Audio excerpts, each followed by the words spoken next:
The strange thing about dying was that the universe suddenly became very quiet. Not peaceful quiet.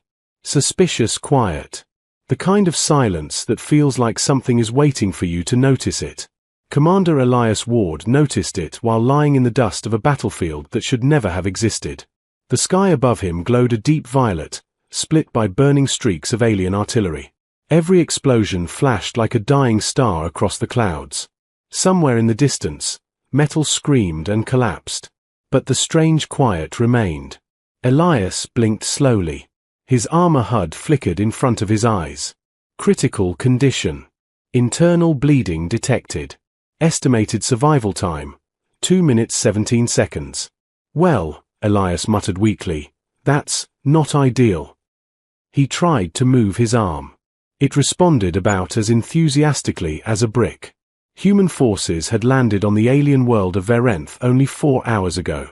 The mission briefing had promised minimal resistance. The briefing had been wrong. The alien empire known as the Serati Dominion had crushed the landing zone in minutes. Their ships moved like living shadows. Their weapons bent gravity itself.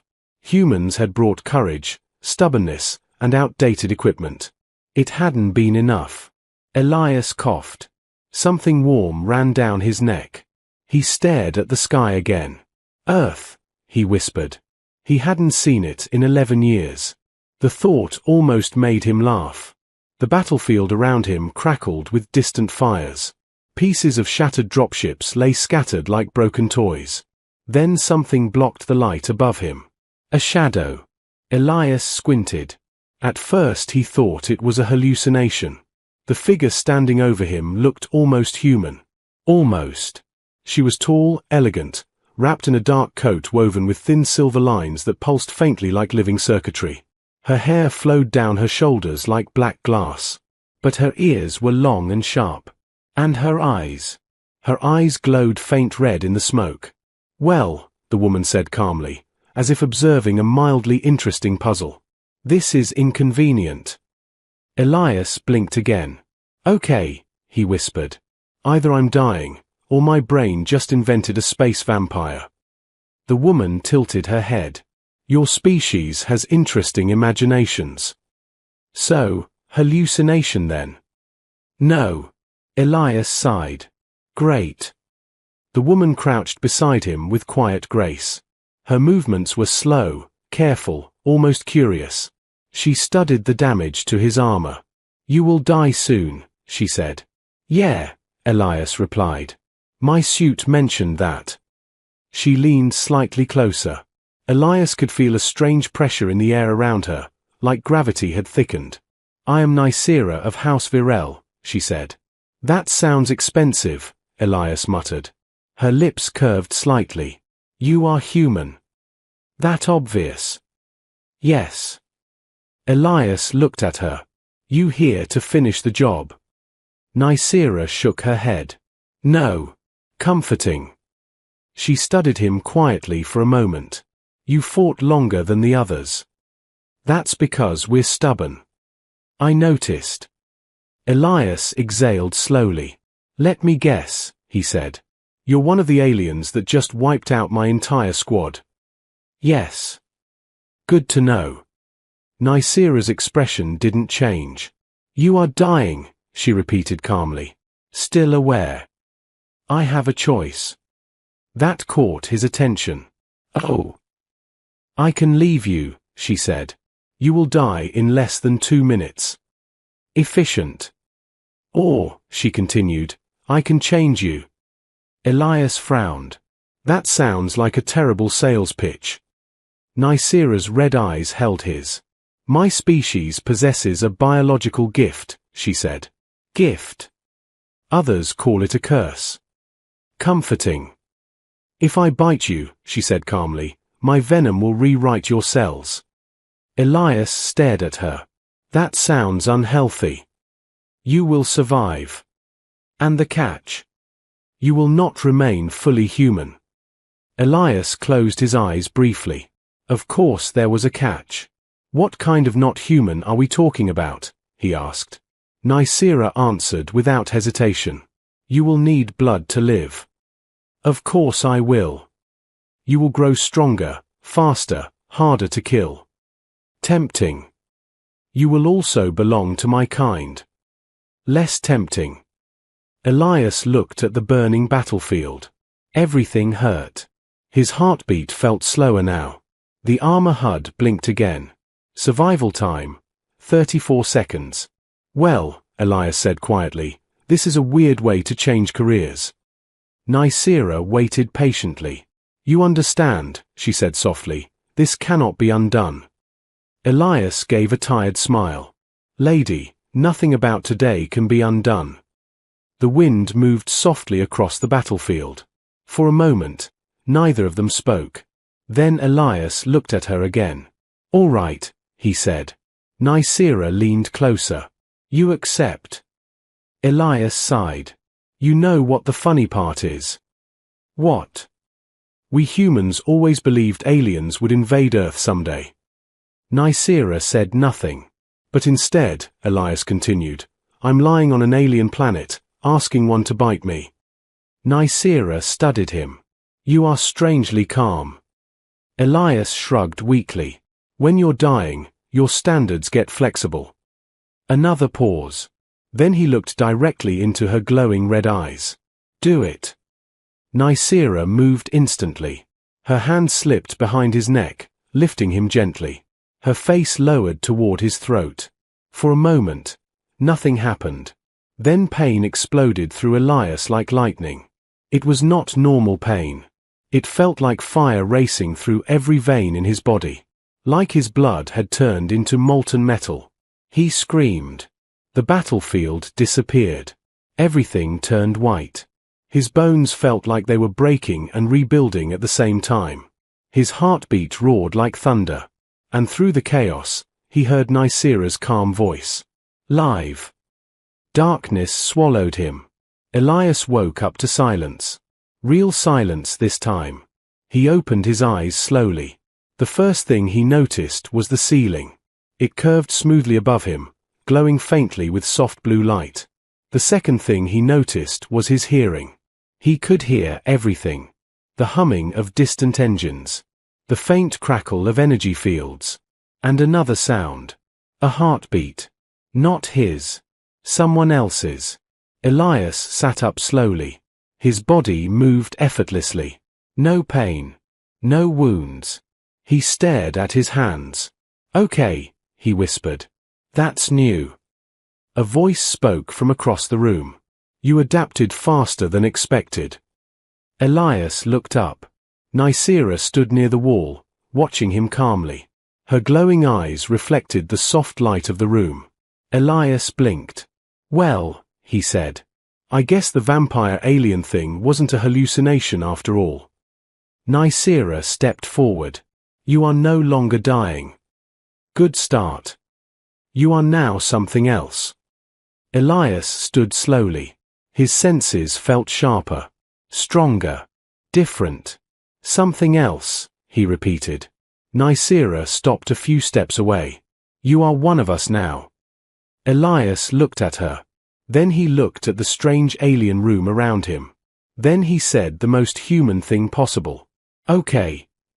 Now what? The first thing Elias noticed after waking again was the sound. Not just one sound. Thousands. The distant vibration of engines deep inside the alien ship. The quiet hum of energy shields. The whisper of air moving through vents hidden in the walls. And something else. Heartbeats. Dozens of them.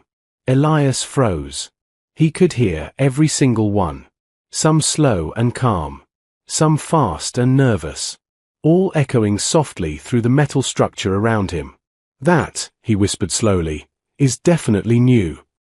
He sat on the edge of the smooth platform that served as a bed. His body felt light, balanced, and frighteningly powerful. Like gravity had become optional. Nicira stood near the curved wall, watching him with careful attention. You are adjusting, she said. Elias rubbed his face. Adjusting? Yes.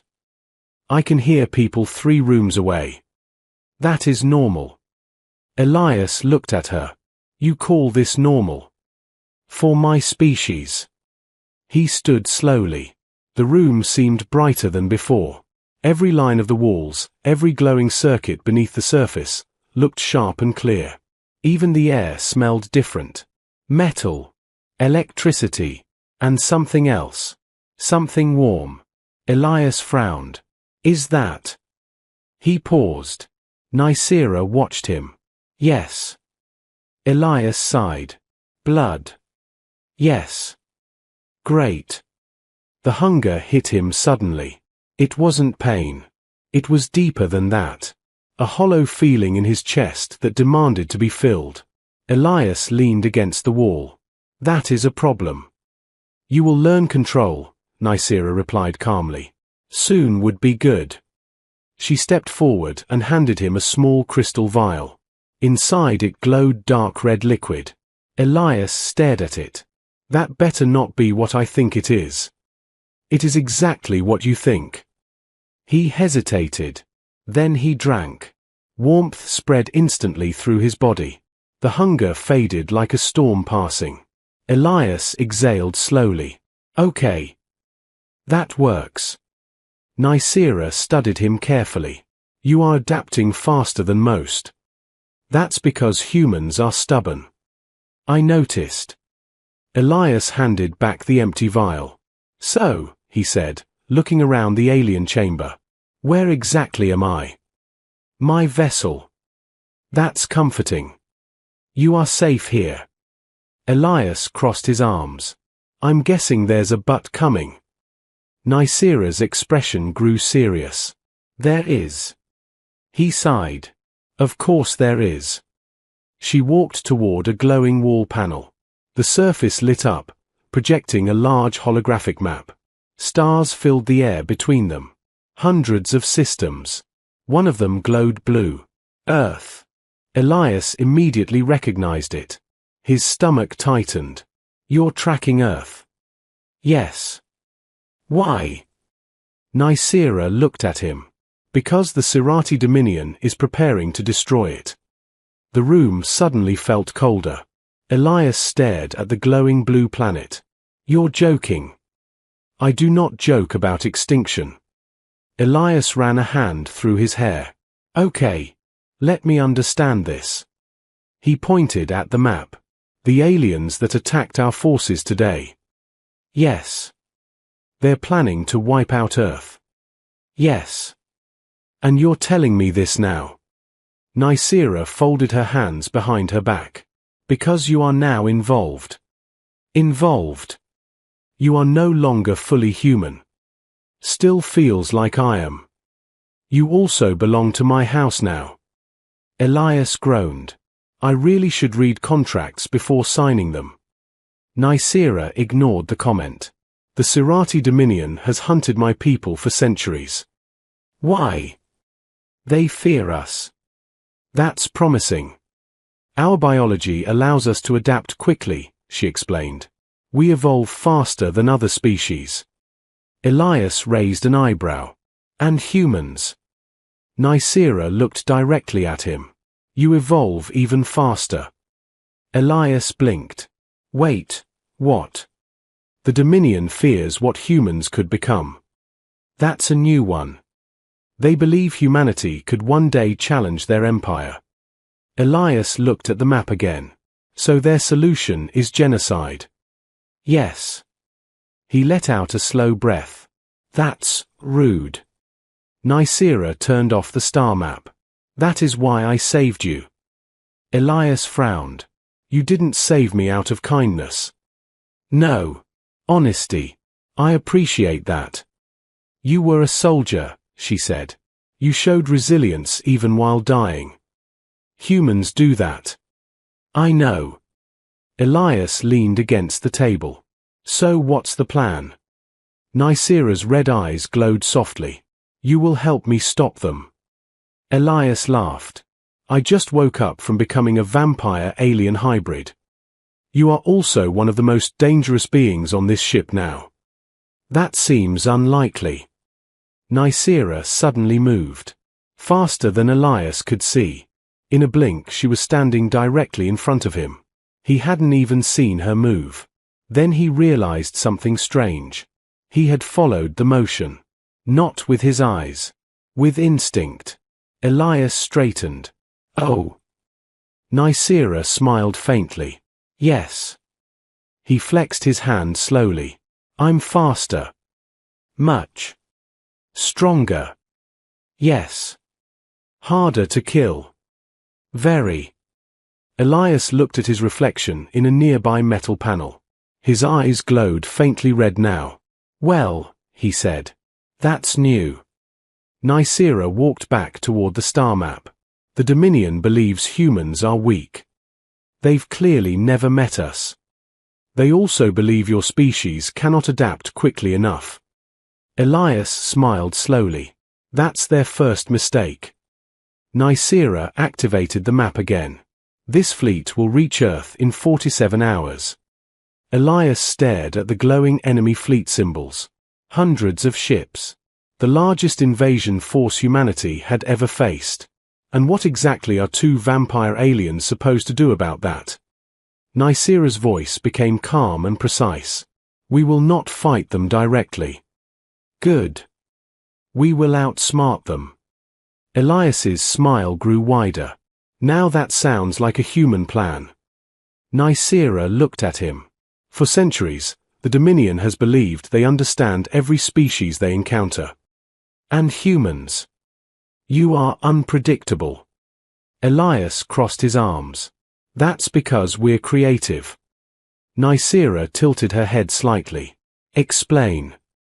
Elias looked at the massive Dominion fleet on the map. Then he said something that made Nicira pause. Tell me something. What? Do these aliens understand human insanity? She frowned. No. Elias grinned. Perfect. He pointed at the enemy fleet. Because humans win wars with three things. Nicira waited. Elias held up 3 fingers. Stubbornness. He lowered one finger. Creativity. Another finger. And the absolute refusal to lose. Nicira watched him carefully. Do you have a plan? Elias smiled. Not yet. He looked again at the map. But give me 10 minutes. Why? Elias cracked his knuckles. Because humans do their best thinking when the universe says we're already dead. Nicira studied him silently. For the first time in centuries. She felt something very unfamiliar. Hope. The Sirati Dominion believed they understood war. For thousands of years they had studied every species they conquered. Every civilization followed patterns. Predictable patterns. Fear. Panic. Collapse. Empires rose. Empires fell. But the Dominion had never encountered humanity before. And they had never encountered a human who had just become something else. Elias Ward stood in the center of Nicira's command chamber, staring at the holographic map of the Dominion fleet. Hundreds of warships. Each one powerful enough to destroy a city. Together they could erase Earth in less than an hour. Nicira watched him carefully. You have been staring at that map for 12 minutes, she said. Elias nodded slowly. Yeah. And I figured something out. Nicira crossed her arms. Explain. Elias zoomed the holographic projection outward. The Dominion fleet formation expanded across the star map like a massive spear aimed directly at Earth. They think they already won, Elias said. They believe the human fleet was destroyed. Mostly true. They believe Earth has no real defenses. Nicira looked at him. Also mostly true. Elias smiled. That's exactly why we can beat them. Nicira raised an eyebrow. You plan to defeat the largest invasion fleet in this sector, with surprise. Not just surprise. Elias turned the projection again. A small cluster of signals appeared behind the Dominion fleet. Nicira frowned. What is that? Elias leaned against the console. Human cargo ships. Civilian vessels. Yep. Nicira stared at him. That is your plan. Elias laughed. Not exactly. He zoomed closer. Hundreds of cargo transports, mining ships, freighters, old supply carriers. Nicera's eyes narrowed. You are planning something reckless. Welcome to humanity. Elias turned to her. You know what humans are really good at? War. No. Adapting. Nicera said nothing. Elias continued. When we first reached space, we didn't have the strongest ships. That is correct. We didn't have the fastest weapons. Also correct. But we had something else. Nicera studied him. What? Elias grinned. Improvisation. He tapped the map again. These ships are civilian. Yes. But humans never leave things alone. Nicera suddenly understood. Her eyes widened slightly. You modified them. Elias nodded. Every cargo ship in that fleet carries mining explosives. Nicera stared at the map. That is, a large amount of explosives. Elias smiled wider. Exactly. But they are not warships.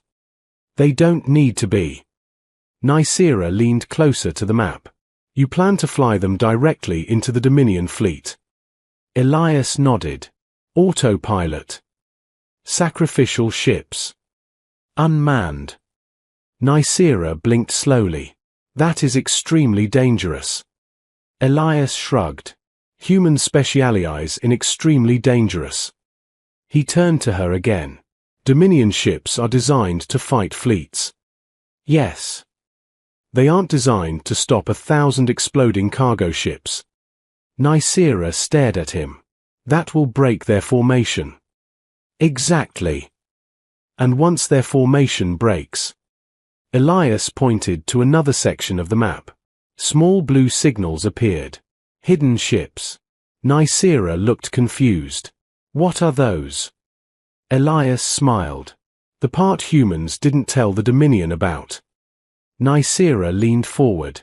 Explain. Elias's voice grew quiet. Human stealth destroyers. Nicera's eyes widened. You hid warships inside your civilian fleet. Of course we did. That is deceptive.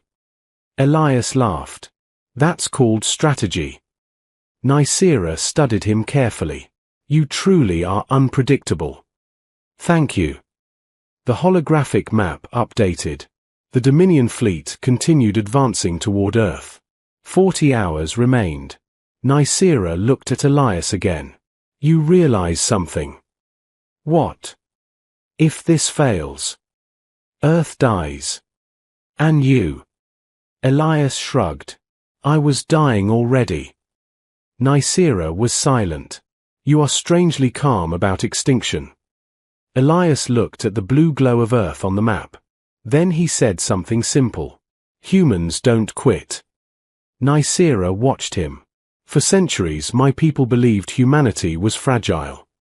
Elias chuckled. That's because you only saw us when we were peaceful.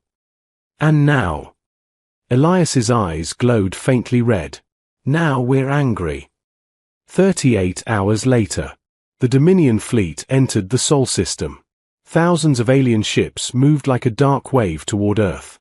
Dominion commanders watched calmly. Their sensors showed minimal resistance. Human military presence. Nearly zero. Victory seemed certain. Then something appeared on their scanners. Cargo ships. Hundreds of them. Dominion commanders ignored them. Civilian vessels were not a threat. Then the cargo ships accelerated. Directly toward the Dominion fleet. Dominion control attempted to hail them. No response. The cargo ships continued accelerating. Then the first one exploded. The blast lit space like a newborn star. Then another exploded. And another. And another. Within seconds hundreds of cargo ships detonated inside the Dominion formation. The explosions tore through shields. Ships collided. Dominion formations shattered. Confusion spread across the fleet. And that was when the real attack began. From behind the debris cloud, dozens of stealth destroyers appeared. Human warships. Hidden until the exact moment chaos began. Missiles launched. Railguns fired. Dominion ships were hit from every direction. Inside Nicera's vessel, Elias watched the battle unfold. Nicera stared at the tactical screen. Your species is insane. Elias smiled. Creative. Dominion warships attempted to regroup, but the damage had already been done. Human destroyers struck key command ships first. Within minutes, the Dominion fleet lost coordination. More explosions filled space. Dominion ships began retreating. Nicera turned toward Elias slowly. You did it. Elias shook his head. No. What do you mean? He pointed toward Earth. Humanity did it. Nicera watched the retreating alien fleet. For the first time in thousands of years, the Sirati Dominion had been forced to flee, and they had been defeated by the species they believed weakest. Nicera looked back at Elias. You changed the outcome of an entire war. Elias shrugged. Humans do that sometimes. Nicera studied him quietly. You are no longer fully human. Elias smiled. Maybe. Then he looked at Earth glowing peacefully in space. But I'll always fight like one. Nicera nodded slowly. Good. Elias looked back toward the stars where the Dominion fleet had vanished. Because next time, he said calmly, they're bringing a bigger fleet. Nicera asked quietly, and what will humanity do then? Elias grinned. The kind of grin that had terrified enemies for centuries. We'll think of something. Because humanity had always survived the impossible. And now, they had one more advantage. One of their own had become something the galaxy had never seen before. A human who could think like a predator. And fight like a monster. The stars would remember that mistake for a very long time.